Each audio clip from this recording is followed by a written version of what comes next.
बिस्मिल्लाहिर्रहमानिर्रहीम। अस्सलामु अलैकुम वरहमतुल्लाहि वबरकातुहू। रमज़ानुल मुबारक ट्रांसमिशन में हाज़िर खिदमत है आप सबका भाई अब्दुल गफ़्फ़ार। या अय्युहल्लज़ीन आमनू कुतिबा अलैकुमुस्सियामु कमा कुतिबा अलल्लज़ीन मिन क़ब्लिकुम लअल्लकुम तत्तक़ून। उम्मीद है आप सब का पहला रोज़ा बहुत अच्छा गुजर रहा होगा। हम अल्लाह ताला से दुआ करते हैं कि अल्लाह ताला आप पे हर लिहाज से अपनी रहमतों का नज़ूल फरमाए। रोज़ा और क़याम तमाम गुनाहों की माफ़ी का ज़रिया है। मेरी आप सब से गुजारिश है, इस हदीस मुबारक को सुनने से पहले हमारी इस वीडियो को ज़्यादा से ज़्यादा शेयर करें ताकि नबी सल्लल्लाहु अलैहि वसल्लम के ये फरमानात ज़्यादा से ज़्यादा लोगों तक पहुँचें।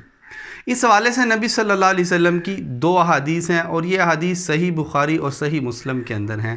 आप सल्लल्लाहु अलैहि वसल्लम ने फरमाया, मन कामा रमज़ानन ईमानन व इहतिसाबन गुफ़िर लहू मा तक़द्दम मिन ज़ंबी।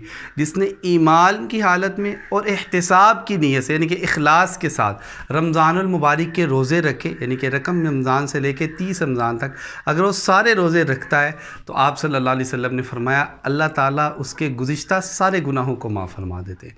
फिर आप सल्लल्लाहु अलैहि वसल्लम ने फरमाया, मन क़ाम रमज़ानन ईमानन व इहतिसाबन गुफ़िर लहू मा तक़द्दम मिन ज़ंबी। जिसने ईमान की हालत में और एहतिसाब की नीयत से यानी कि इखलास की नीयत से रमज़ानुल मुबारक में रातों का क़याम किया, अल्लाह ताला उसके गुज़िश्ता सारे गुनाहों को माफ़ फरमा देंगे। यकीनन हम सब रमज़ानुल मुबारक के रोज़े तो रखते हैं लेकिन क़यामुल लैल में हम बहुत पीछे रहते हैं। तो मेरी आप सब से गुजारिश है कि ये पुरअनवार घड़ियाँ इसमें रात का क़याम भी करें, इज्तिमाई सूरत में भी यानी कि नमाज की सूरत में भी और अकेले भी, ताकि अल्लाह ताला हम सब के सारे गुनाहों को माफ़ फरमाए। हमारी इस वीडियो को लाइक और शेयर करना मत भूलें और यूट्यूब चैनल को भी सब्सक्राइब ज़रूर कीजिए।